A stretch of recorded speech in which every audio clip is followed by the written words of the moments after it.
ako ngayong buwan. Dalawang piso nga lang. Nais mo bayaran mo sinasabi nila ginakaw. Bali pa ba kayo? Kahit isang taon na akong magtrabaho, hindi ko mababayaran ang tatlong persa ng hindi ipinibintang nila sa'yo. Ngunit wala talaga akong ninakaw.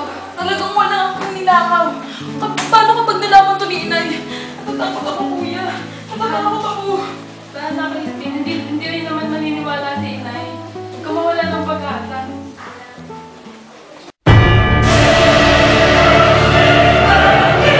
May utang ka 2 riyan dahil sa hindi tawag pagdugtog ng kapana. At ikaw, Speed, hindi ka maaari umuwi at di mo na sa oli ang iyong ninakaw. Ngunit wala akong ninakaw. Magsisinungaling ka